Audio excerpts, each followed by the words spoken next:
que compartí en el formato de la academia la semana pasada, que me ha traído muy inquieto para extenderlo a la iglesia, porque lo considero muy importante. Y mientras oraba para que precisamente Dios pudiera ayudarme a mí a poder seguir preparando la iglesia a todas las cosas que están sucediendo, para poder seguir entendiendo un poquito de los tiempos, bueno, me quedó muy claro que Dios quería que compartiera esto para ver la magnitud de lo que significa a veces entender a Dios correctamente.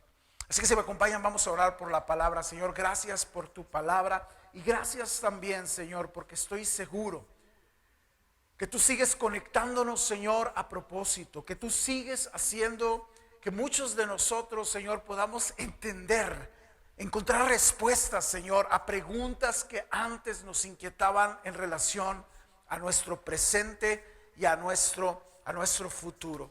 Gracias porque tu palabra siempre, Señor, está dirigida a que tengamos gratitud por el rescate de nuestro pasado, pero siempre estará la intención, Señor, de visionarnos hacia el futuro. Seríamos de verdad personas guiando ciegos si solamente vemos las condiciones actuales, cuando toda tu palabra, Señor, es una invitación maravillosa a que tengamos esperanza, y la esperanza está puesta en el futuro. Hoy ayúdanos de nuevo, Señor, a poder entender exactamente la importancia, Señor, de tener los ojos en el lugar correcto, de tener la mirada puesta en lo correcto, pero al mismo tiempo anhelar tener la fe que nos permita ver aún lo que no se ve. Tu palabra dice, Señor, que eso es la fe, que la fe visiona, que la fe ve el futuro, que la fe se aferra a él, porque la fe es la certeza, la certidumbre de lo que esperamos, aunque aún no lo vemos, pero sabemos que ahí está. Por eso, Señor, hoy déjanos oír con fe, déjanos recibir con fe, y déjanos responder a tu palabra con fe, en el nombre de Jesús. Amén y amén. Este material que les voy a compartir ahora va a sonar a prédica, pero en realidad es una parte fundamental para nosotros en lo que estamos formando en la academia, que es una identidad, una mentalidad, pero al mismo tiempo un entendimiento correcto de la iglesia. Y la semana pasada, enseñando este tema, escribí esto y le puse de la siguiente manera: se llama correr a lo que sigue o seguir huyendo. Quiero que entiendan de entrada lo importante del nombre, y luego va a caernos el 20, ¿no? Nos va a caer el 20 conforme vayamos desglosando el mensaje. Pero algo importante que yo quiero que ustedes tengan claro es el título, porque el título nos va a permitir tener un antes y un después. En este caso va a ser al revés, vamos a tener el después o lo mismo de siempre. Correr a lo que sigue. ¿Estás dispuesto a correr a lo que sigue, o de alguna manera tu vida va a seguir huyendo? ¿Huyendo de qué? Huyendo del propósito de Dios para tu vida. Hay 3 escrituras con las que quiero trabajar hoy día, y las 3 tienen que ver con el mismo tema: visión. Digan conmigo, visión. Ahora, quiero ayudarte a entender algo que es muy importante para nosotros hoy. Si alguien te pregunta, en el nivel de conocimiento en el que estás, si alguien te pregunta a ti exactamente qué es lo más importante que Dios quiere que tú sepas, ¿qué responderías? ¿Qué es lo más importante? Si alguien viene contigo y te dice: a ver, cuéntame, ¿qué es lo más importante que te ha enseñado Dios y que quiere que no pierdas de vista? ¿Qué responderías? Estoy convencido que la gran mayoría de nosotros respondería acerca de su amor, o acerca de su gracia, o acerca de su perdón. Es el tema quizás más común, es el tema quizás que más fácil nos han enseñado a priorizar en términos de cómo compartirle a otra persona. Hablamos del evangelio y obviamente hablamos del perdón de Dios, ¿no? Hablamos del amor de Dios, Y hablamos precisamente de lo que Él hizo por nosotros para sacarnos de donde estábamos. Y déjame decirte que en términos del peso bíblico, el Evangelio como tal, las buenas noticias del Evangelio empiezan ahí. Empiezan en la salvación. Empiezan en el cumplimiento de los tiempos, de todo lo que eran promesas hacia el futuro. Escucha esto porque es importante. Todo el Antiguo Testamento estaba señalando algo a cumplirse. Todas las promesas eran por venir. ¿Están de acuerdo con nosotros? Todo señalaba a Jesús. Y todo señalaba precisamente a un momento en el que todo cambiaría. Cambiaría nuestra relación con Dios, ya no con una mediación que tenía que ver con lo legal, con la ley, con cumplir ordenanzas o sentir que de repente si la regabas te iba a caer un rayo, no, cosas así, porque el Antiguo Testamento, la relación de Dios con su pueblo era obviamente a través de mandamientos y de consecuencias. ¿Están de acuerdo conmigo? La ley de alguna manera condicionaba eso.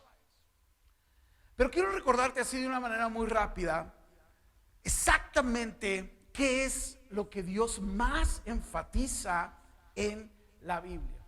Y es quizá algo que te va a sorprender y que no quiero, por favor, hagamos un pacto ahorita ustedes y yo. No quiero que esto se quede como una enseñanza que mueva prioridades.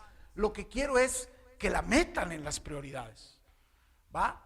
Que te voy a enseñar hoy día tiene muchísimo peso en la Biblia. No sustituye una cosa, no sustituye a la otra, pero debe de ir también con el amor de Dios, con la necesidad de evangelizar, con nuestra gran comisión de seguir rescatando personas a través de predicarles el evangelio. Y tiene que ver con la visión. La visión tiene que ver con la fe. Porque la visión es ver algo, escucha, es el tema de ver algo que solamente a través de nuestra relación con Dios y de la fe misma podemos ver. ¿Están de acuerdo conmigo? La visión, hablando en términos bíblicos, no solamente es la capacidad de ver algo, sino ver algo que Dios quiere que veas a futuros, pero siempre señala eso. Es interesante para mí empezar ahí. Pero también uno de los grandes tragedias, y aquí es donde quiero empezar a casar las tres escrituras que te voy a enseñar. Una de las grandes tragedias que fueron repetidas una y otra vez, una y otra vez, una y otra vez, una y otra vez en el pueblo del Antiguo Testamento, el pueblo de Dios, es que perdían de vista, digan conmigo vista, perdían de vista lo que Dios quería que hicieran y se engolosinaban, ¿cierto?, con la vida que ellos se acomodaban, la famosa zona de confort, la vida de siempre. Y perder de vista, otra vez, perder de vista los planes de Dios, la dirección de Dios les traía consecuencias. Al grado, escucha, que cada que ellos se desviaban del camino o olvidaban lo que Dios les había dicho que tenían que ser o que tenían que llegar, cada que ellos se desviaban, bueno, la historia del Antiguo Testamento nos cuenta tragedias del pueblo. Terminaron siendo esclavos, terminaron exiliados, perdían todas las cosas. ¿Por qué? Porque la visión de su vida o de la vida que Dios tenía para ellos era diferente a la de los demás. Y se los voy a parafrasear así, para que logremos entender. El pueblo de Dios nació de Dios. ¿Están de acuerdo conmigo? No son parte de ninguna otra nación. Dios tomó un hombre, Abraham, y escucha esto, le dio una visión. Le dio una visión. Lo primero que hizo Dios con Abraham fue darle una visión. Le dijo, como los granos de arena, así van a ser la descendencia que va a salir de ti. Digan conmigo futuro. Así que es una promesa maravillosa. Si la ponemos en el contexto bíblico, es decir, una promesa de Dios, claro, pero era una visión. Punto. Dios le dijo a Abraham eso: jamás vuelvas a ver tu vida sin fruto extraordinario. Visión. Jamás vuelvas a considerar tu pellejo y la esterilidad de tu mujer como la ves ahora, porque la visión que yo te estoy dando a ti es que de ti voy a sacar una nación extraordinaria que van a llenar la tierra. ¿Estás conmigo? El tema entonces que quiero meter aquí se llama visión. Dios, cuando va a cambiar cosas, da una visión. Escucha esto, sé que lo podemos poner en la categoría de una promesa, pero la promesa fracasa en la vida de muchos porque pierden de vista la visión que lleva esa promesa. ¿Estás de acuerdo conmigo? ¿Va? Ok, vamos a partir de ahí. El pueblo de Dios nace de una visión. Dios, de un hombre viejo, de una mujer estéril y vieja también, simple y sencillamente les regala una visión y les dice exactamente cuál va a ser su futuro. Se van a convertir en padre de una nación inexistente. La vida y la relación de Dios con nosotros siempre inicia con una visión. Siempre inicia con una visión. Y nosotros fracasamos como fracasa el pueblo de Israel si perdemos de vista de qué se trata nuestra vida y por qué Dios nos rescató a nosotros. Nos quedamos lejísimos, familia, nos quedamos súper cortos si lo único que logramos de veras entender o creer de Dios es que nos ama y nos perdona porque no nos quiere llevar al infierno. O sea, literalmente colapsamos la grandeza de Dios si solamente pensamos que Dios vino a nuestras vidas porque nos ama y no quería que sufriéramos en la eternidad. No. La realidad de las cosas es que Dios nos ama tanto que nos ha dado una visión. De hecho, Jesús vino a traerle una visión a los hombres que rescató. Fíjense lo primero que hizo cuando reclutó a Pedro y a sus hermanos. Vino y ¿qué crees que les dijo? Hey, vengan, síganme. Después les platico todo lo demás que tiene que ver con eso. O inscríbanse a la academia que vamos a empezar de nuevo en abril. ¿Va? Y ahí van a aprender todo lo que tienen que aprender para llegar a este punto. Pero llegó y lo primero que les dijo fue: Pedro, eres buen pescador, man. Me encanta que tienes todos estos años ocupándote en perfeccionar tu capacidad de alimentar a tu familia, porque eras un buen pescador. Pero luego, inmediatamente después, le da una visión. Le dijo: Pedro, suelta tus redes, esas, porque ahora te haré pescador de hombres. Escucha esto, porque hasta ese momento Pedro era pescador de peces, pero la visión que Dios quería que Pedro tenía hacia su futuro era otra ocupación, a otro nivel y para otro propósito. ¿Están de acuerdo conmigo? Simple y sencillamente lo que vino después de Dios hablarle a Pedro, de Jesús hablarle a Pedro, fue despertarle una visión futura a otro nivel. Pero sigue siendo visión. ¿Va?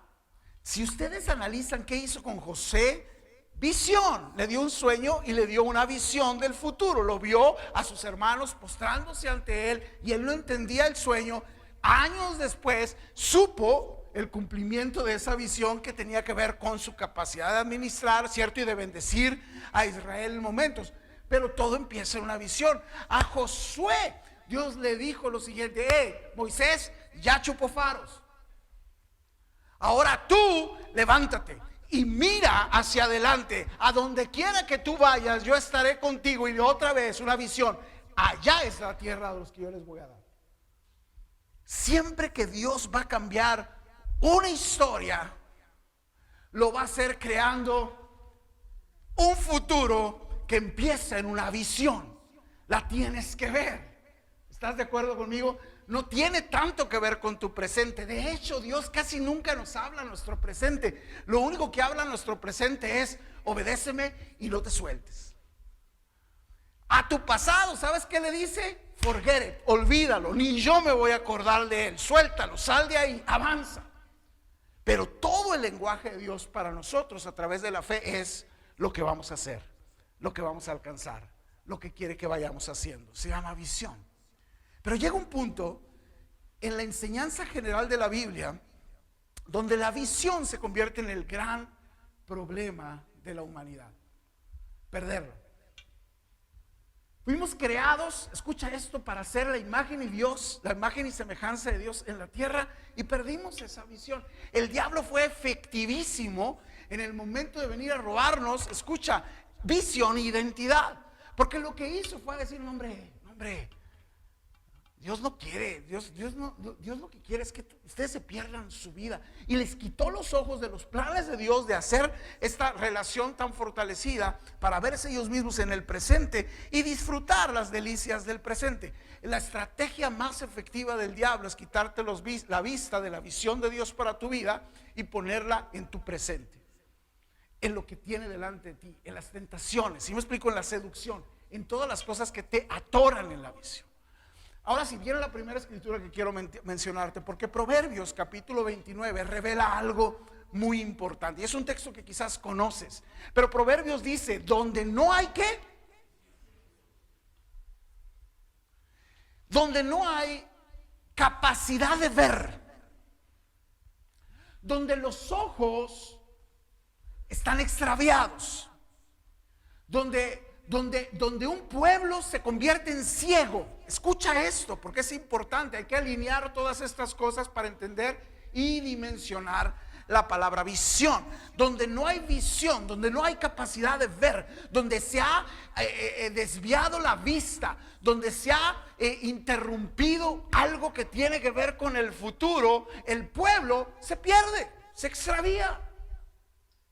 Y luego dice algo muy interesante: dichosos, otra versión dice muy bendecidos o bienaventurados. Son sumamente bendecidos los que son obedientes a la ley.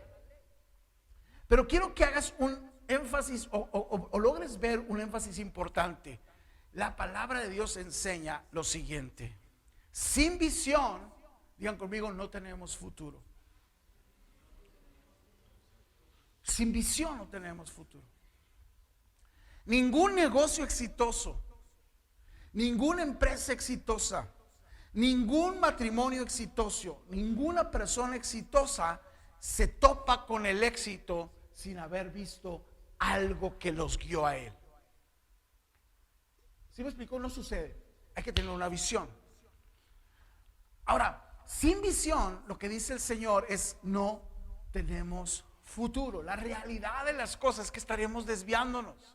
El problema de la humanidad sigue siendo este mismo: una pérdida total de cuál es el plan de Dios para ellos. Y hasta que nosotros no nos vamos alineando, y escucha esto, reconciliando no solamente con Dios como papá, no solamente con Dios como Dios, sino también nos vamos reconciliando a nuestro propósito, a nuestra visión, a la razón por la que existimos, estaremos extraviados. Por eso la gente hoy día pelea por una identidad que no es. ¿Estás conmigo en esto? Y ojalá y esto les haga un poco de sentido antes de ponerse a la defensiva. Pero por eso es que hay personas que no están de acuerdo con su identidad. El problema es que no tienen visión. No han visto lo que Dios vio para hacernos como nos hizo, para enviarnos a donde nos está enviando. ¿Estás conmigo aquí? Y se extravían al grado que creen que vivir y existir en este mundo es para ellos. El problema grave de muchos de nosotros es el egoísmo de querer vivir nuestra vida sin propósito. Y es donde la gente cae en trampas que van corrompiendo eso, porque están tratando de descubrir en el presente, en el vive el presente, en el disfruta las cosas. Están simple y sencillamente dándose tumbos, porque lo que anulan es un futuro que tiene que ver con propósito. Pero sin visión no tenemos futuro. Pero también quiero enseñarte algo más: sin responder a la visión tampoco. Es decir, que de nada nos sirve a nosotros decir: ya sé, sí, hay un propósito de Dios para mi vida. Pero si no nos alineamos y si no respondemos y si no vamos al propósito de Dios, empezamos a vivirlo, pues tampoco nos lleva a ningún futuro eso.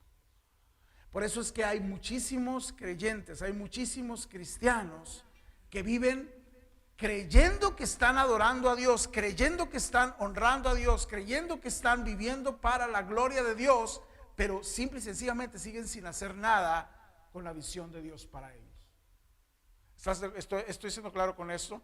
A lo que me refiero es, están súper entretenidos, pero engañados a sí mismos porque no están dando pasos para convertirse en lo que Dios dice que tenía que convertirse. Y ahí es donde la religión se vuelve para nosotros también algo esclavizante y muy frustrante, porque la religión no te enseña propósito.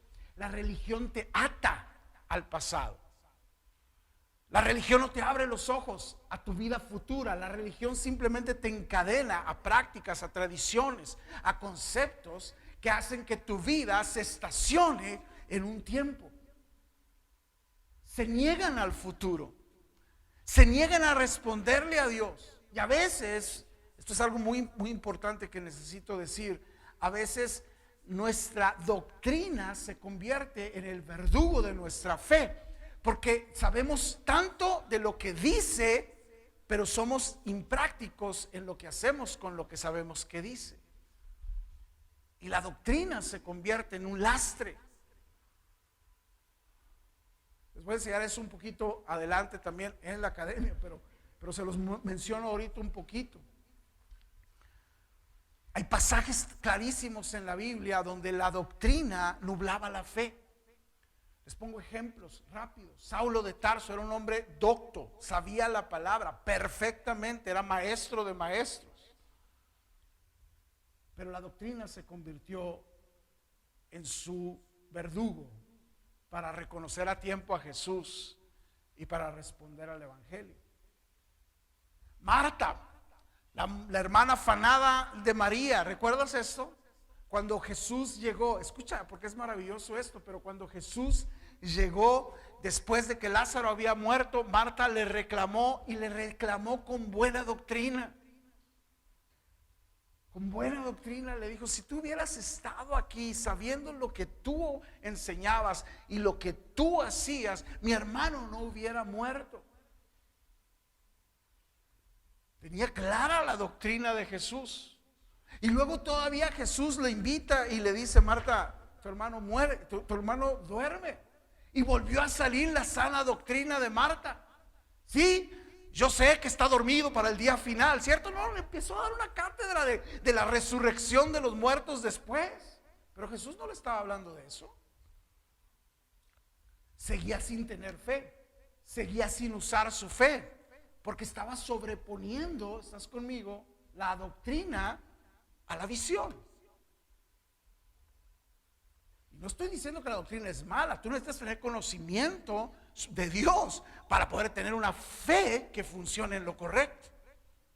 Pero nunca debe la fe, más bien la doctrina, nunca debe de terminar apagando la fe, que es el enorme problema de una enorme cantidad de iglesias aquí que defienden la doctrina pero niegan la fe práctica, la fe que transforma las vidas. Sin visión no tenemos futuro, sin responder a la visión tampoco. Y aquí es donde quiero meter, donde vamos a casar las dos cosas que te decía en el título: seguir, correr a lo que sigue o seguir huyendo. Y déjame te leo lo que pasó con Jonás para entender el primer punto y otra vez la intención de Dios de tener un libro que se llama Jonás. No solamente es para resaltar esta historia conocidísima de un cuate que se lo traga un enorme pez y luego lo va y lo vomita en una tierra lejana. Porque a veces nos quedamos con ese concepto. ¿Para qué está el libro de Jonás en la Biblia? El libro de Jonás en la Biblia está para enseñarnos cómo se ve una persona que resiste la visión de Dios para su vida. Y todo lo que pasa cuando nosotros nos negamos a ir, a hacer y a hacer lo que Dios nos encargó hacer. visión. Verso 2 de Jonás capítulo 1 dice lo siguiente: levántate. Este es Dios hablándole a este hombre y le dice: levántate y ve a la gran ciudad de Nínive. Dice: pronuncia mi juicio contra ella, porque he visto lo perversa que es su gente. Digan conmigo: visión. No le dio, Dios no le estaba dando solamente una ordenanza. Dios le estaba revelando a Jonás la razón por la que existía. Escucha esto. Qué hermoso es cuando Dios puede hablarte a tu vida y encargarte algo. Porque no solamente te está probando, no solamente te está dando una tarea, te está revelando cuál es su plan para ti. Aunque no nos guste, como a Jonás. Jonás dijo: Nínive, no, hombre, no, Señor, yo no quiero ir a Nínive. Y conoces la historia, verso 3 dice: entonces Jonás se levantó. Dice ustedes, qué obediente. Pero escucha, ¿para qué se levantó? Y se fue en dirección, ¿qué? Contraria, para huir del Señor, lejos de la presencia del Señor. Por desgracia, la más constante de las historias de la humanidad ha sido gente que quiere o toma la decisión de huir de Dios en lugar de correr a Él. La historia de la humanidad. Nosotros hoy día estamos padeciendo el mundo que padecemos, la sociedad que padecemos, porque sigue siendo para la gente la elección de su historia. No queremos vivir para Dios, es injusto, es nuestra vida. Yo no quiero ser hombre, yo quiero ser árbol. Y sigue siendo tristemente la historia de la humanidad. Gente que decide no vivir para Dios, su creador, no una religión, no, a su creador, al que sopla todas las mañanas aliento a sus pulmones, creyendo que ellos pueden vivir la vida lejos de Él. Así que la historia de Jonás es una ilustración. Escucha esto, es una historia real, pero es una ilustración. Desde el mismo huerto, Adán y Eva decidieron esconderse de Dios. Lo primero que se menciona en la Biblia es que cuando ellos comen del fruto del huerto y se dan cuenta que estaban desnudos, lo primero que hicieron fue huir de la presencia de Dios y esconderse. Y desde entonces el mismo patrón se ha repetido una y otra vez. Dios rescata a la humanidad, las vuelve a dar visión. Ellos empiezan a caminar con visión, contentos de vivir con los ojos abiertos a la grandeza de Dios, sentido de privilegio. Wow, Señor, gracias por tomarnos en cuenta, gracias por sacarnos de la esclavitud, gracias por sacarnos de la cautividad, gracias por sacarnos de la opresión del enemigo, gracias por darnos una visión de que somos tu pueblo, de que nacimos para hacer algo diferente y extraordinario. A los cuantos pasos otra vez pierden la visión. Por eso es que Salomón escribe lo que escribe en Proverbios y dice: sin visión se extravía. Pero luego vemos el caso de Jonás, que es en el que estoy, donde también Jonás escucha visión. Dios le dice: ¿sabes qué, Jonás? Escucha esto, porque en las palabras levántate y ve a Nínive, pronuncia contra ellos, porque he visto, dice, lo perverso que es su gente. Jonás estaba escuchando la visión, pero estaba de alguna manera poniéndole precio a eso. Le dio miedo, le dio pavor. Y una de las cosas que yo necesito agregarle a este mensaje en este momento es que la visión de Dios, escucha esto, la visión de Dios, lo único que a ti y a mí nos toca es obedecerla. Los resultados los trae Dios. ¿Estás conmigo aquí? ¿Y sabes qué le había dicho Dios a Jonás? No aparece aquí, pero está implícito por la historia, que cuando Dios le dijo a Jonás: ve a Nínive, el plan de Dios para Jonás, escucha, la visión de Dios para Jonás era usarlo de una manera extraordinaria. Jonás se hubiera convertido en el mayor evangelista de la historia. El plan que Dios tenía para Jonás era hacer a Jonás un instrumento poderosísimo. ¿Están entendiendo lo que digo? Pero Jonás no vio la visión así. Jonás vio la visión y dijo: ¿me quieres en mi futuro predicando en Nínive? Me van a matar. ¿Quieres que yo te entregue mi vida hoy día para dedicarme a algo que tenga que ver con tus planes y tu agenda? ¿Y qué va a pasar con lo mío? Y sigue siendo el mismo argumento, donde quiero llevarte a entender que nosotros tomamos esa decisión ante una visión de Dios. O respondes o huyes. Cuando huyes, hay consecuencias. Y no tenemos derecho, aunque Jonás lo hizo y aunque la mayoría de los seres humanos lo hacen, no tenemos nosotros derecho de decirle a Dios: Dios, cuando están las cosas mal, lloriquearle y levantar nuestra voz y enojarnos con Dios y decirle: Señor, ¿por qué estoy aquí? Y el Señor, de verdad, te va a decir, te va a mandar un texto, vas a escuchar un mensaje, te va a caer gordo el pastor que te va a decir: pues porque no estás haciendo lo que tenías que hacer. Pero son tus consecuencias. Diga conmigo: sin visión no hay futuro. Pero sin responder a la visión tampoco se van a dar las cosas que tienen que ver con tus promesas. Ahora, para concluir, déjame te muestro lo que se hace con una visión.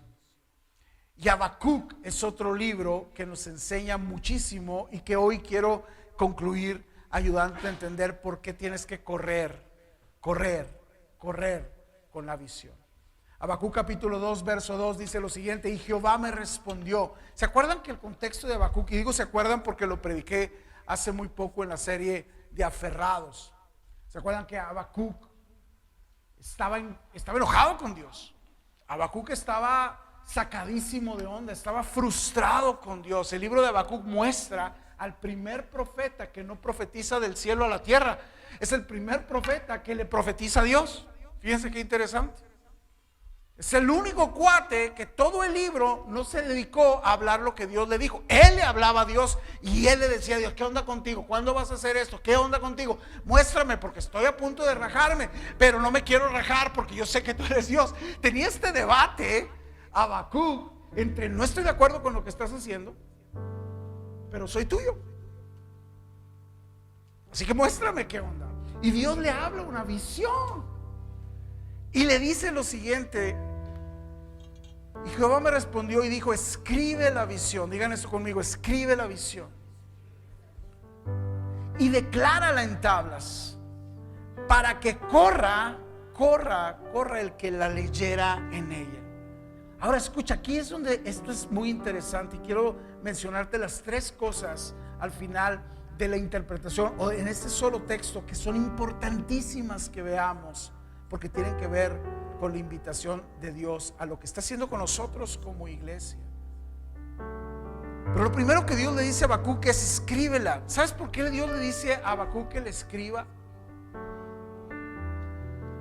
Porque somos tan chafas que la vamos a olvidar.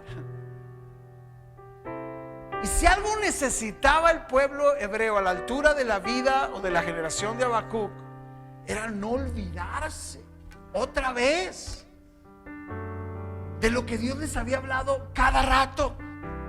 Pero ahora Dios les dice: escríbela, plásmala, no la dejes vulnerable, no confíes. Algo que yo he aprendido a hacer y le digo constantemente a la gente, particularmente a la gente que tiene una responsabilidad o se le delega algo. Siempre digo yo esto porque lo he aprendido a trancazos: no asumas que la gente recuerda lo que le encargaste. De hecho, la función de un líder es recordar hasta que alguien te diga: oye, ya estuvo, pues no estoy tonto. Sí. Y no es por ser tonto, es que diluimos a veces algo en el tiempo. El tiempo nos va nublando y nos va distrayendo. Y no solamente el tiempo, déjenme les agrego un elemento que quizás muchos de ustedes desconocen o no le han dado peso, pero el diablo es canijillo. Sabe cómo distraer. ¿Están conmigo en eso? Sabe cómo ponernos cosas y nos van distrayendo. Pero Dios le dice a él: escríbela, plásmala, no la dejes vulnerable, o no lo olvides, o ni siquiera te tientes a confundir que te estoy pidiendo que hagas. Porque hay gente que usa este lenguaje, y yo quisiera que tuviéramos mucho cuidado, porque hay gente que dice: bueno, es que a lo mejor lo que Dios quería decir. Abusados cuando decimos: es que yo siento, a lo mejor era otra cosa. No, Dios te dice algo, hermano, es por ahí. ¿Sí me explico? Puede mutar la estrategia, pero no la visión. Puede mutar el camino, pero no la visión, no lo que te encargó. Lo segundo que Dios le dice a Habacuc es: declárala en tablas. Esta palabra declárala significa háblala constantemente, repítela. No solamente la pongas para que la lean, tú háblala, que sea parte de tu lenguaje, que sea parte de tu proclamación. Es por eso que nosotros, yo no sé si lo han percibido así, pero casi en todo lo que hacemos, yo en lo personal, y sé que lo hace Itamar también muy bien, siempre que él está aquí en la plataforma para hablar, para enseñar, siempre tenemos que volver a visionar eso. ¿Saben por qué? Porque es parte de nuestro lenguaje. En esta iglesia no se nos debe de olvidar que Dios está cambiando historias y que con nosotros quiere cambiar historias. Y yo hago mucho esto, estoy predicando y a veces señalo estas cosas. ¿Se acuerdan? ¿Lo han notado? Porque es parte de nuestra visión. Nosotros no queremos desviarnos de esa visión. En la academia les estoy enseñando la visión de la iglesia. Estamos en esa unidad ahora.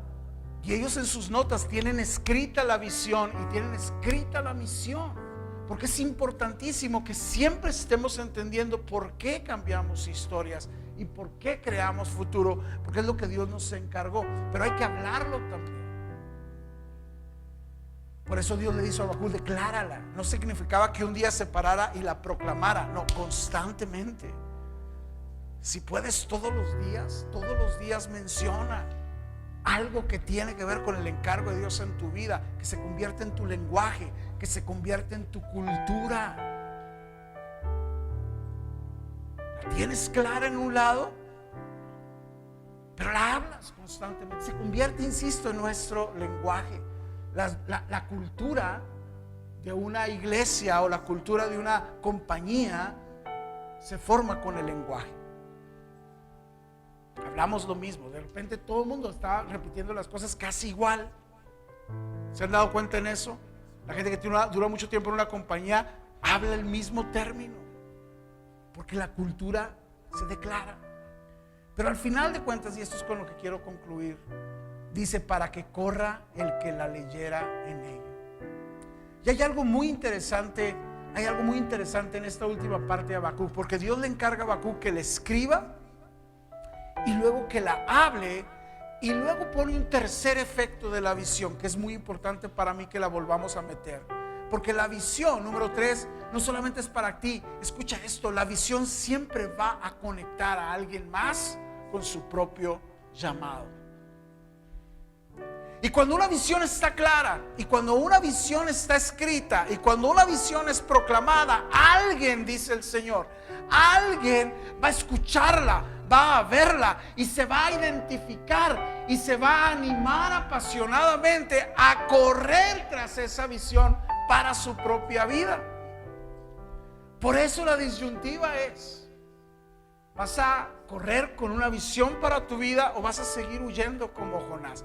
¿Vas a ser alguien que responda a una generación que tiene una visión de vida y sabe que somos parte y sabe que no podemos postergar? ¿O vamos a ser como el Jonás, que va a seguir diciendo: no, es mi vida?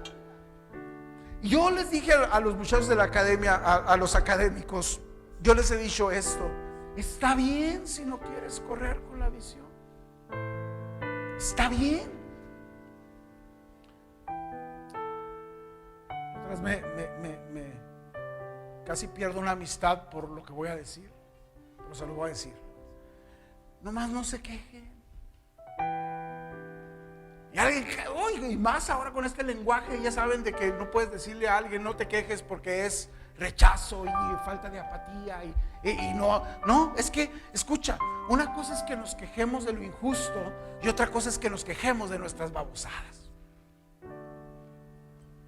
Háblenle para qué vino.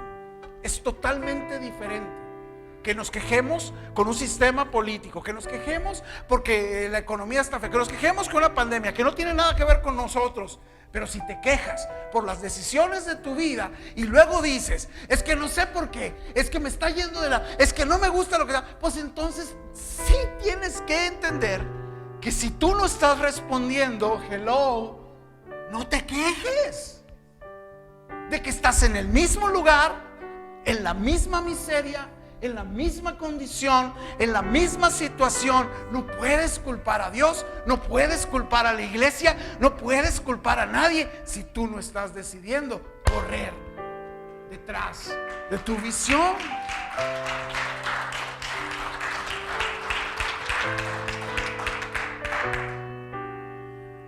En el original de esta escritura, de verdad, la idea de que corre el que la lea significa que alguien ve una visión clara y se contagia,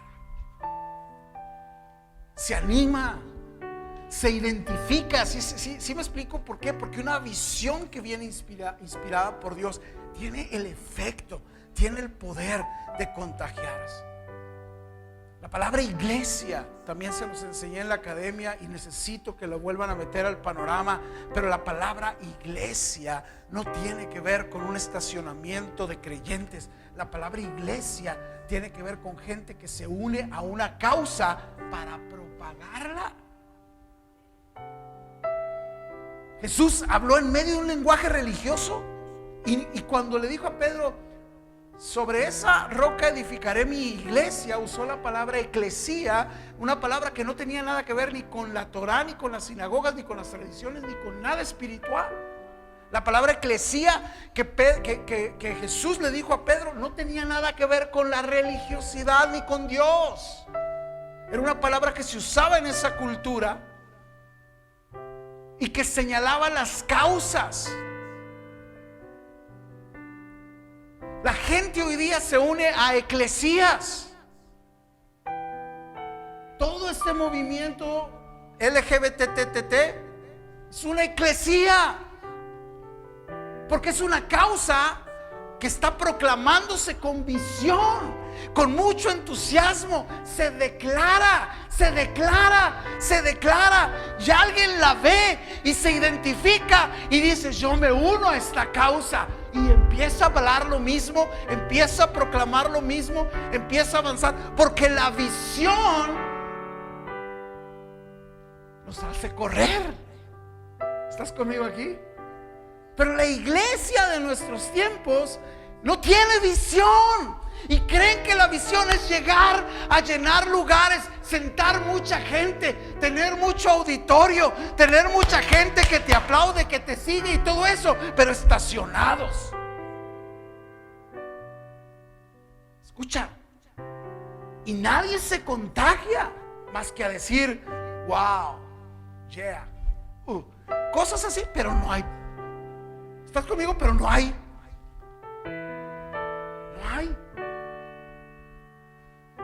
Porque no he entendido que el cristianismo es una causa. Es la causa de Jesús en la tierra. Por eso él usó este lenguaje y dijo, vayan y hagan discípulos, clónense, enséñenle a la gente mi mensaje, que se unan, que lo vean, que quieran llenar el mundo. Y dijo, llenen el mundo. ¿Están conmigo aquí?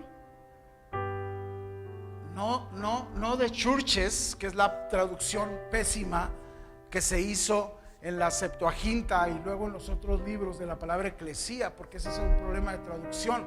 Se ha ido mutando la palabra eclesía, que es causa, a la palabra Kirche en el alemán, que se traduce al inglés como church, que significa lugar. De causa a lugar, ¿no? De la causa de Jesús a la casa de Dios. En Isaías Dios les dio una zarandeada a la visión. Ya me salí del tema, pero bueno, ya me voy. Porque la generación de Isaías había perdido por completo, ¿qué creen? La visión. Y ellos creían que lo que hacían en el templo le derretía el corazón a Dios. Estaban convencidísimos que todo lo que ellos hacían en el templo, como que Dios decía: ay, mira, ay, mi hijo, no, sí, ay, gracias por hacerlo. Y Dios al final de Isaías les profetiza y les dice: a ver, déjenme les vuelvo los ojos a donde tienen que ver. ¿Ustedes creen que yo quepo en esa casa? Déjenme les digo algo: el cielo es mi casa y la tierra es donde pongo las patas. Literalmente les dice: la tierra es el estrado de mis pies. ¿Saben a quién veo? Les dice Isaías: pero a este miraré, por si son religiosos de la RB. Pero a este miraré, al que tiembla, al que es humilde, dice, y tiembla ante mi palabra. Visión. Les digo: ¿ustedes creen que lo que están haciendo es lo que yo les encargué? No, lo que yo les encargué es que tiemblen, obedézcanme. Si yo les digo brincan, brincan. Si yo les digo se quedan, se quedan. Si yo les digo, no me vengan a querer convencer de que tienen una liturgia super padre, de que tienen una organización super cool, que tienen un lugar super padre, y luego no andan diciendo que yo vivo ahí. Hey, yo no quepo ahí. Y les afina la visión. Si alguien lo quiere leer, lee Isaías 66. Y es terrible entender que lo que Dios le estaba diciendo a un pueblo, a toda una generación que creía que estaban honrando a Dios con lo que hacían, fue toparse con un Dios que les dijo: no, hombre, están lejos. Ay, hablé como, vine unos días con Higareda, y Higareda siempre se la baña. No tengo que entender eso del lenguaje de se la baña, pero se la baña. Pueblo que pierde la visión se extravía. Un hijo de Dios que deja de ver lo que tiene que ver se extravía. No tiene futuro. No tiene futuro. Y yo oro, Señor, para que todo lo que tú estés haciendo con nuestra generación siga siendo, Señor, hablarnos fuerte y claro. Llevarnos, Señor, a ojos que ven. No lo que queremos, no lo que deseamos, no lo que nosotros proyectamos, no nuestros planes, no nuestras agendas, sino que sigamos, Señor, teniendo claro, inmensamente claro, que se trata de ti, que todo es por ti y que todo es para ti, y que nuestras vidas solamente están en esta tierra, Señor, para empujar las cosas que nos has encargado. Encontramos satisfacción, encontramos gozo, encontramos alegría, encontramos bendición, encontramos prosperidad sobreabundante solamente, Señor, cuando nuestras vidas se dirigen a tu visión.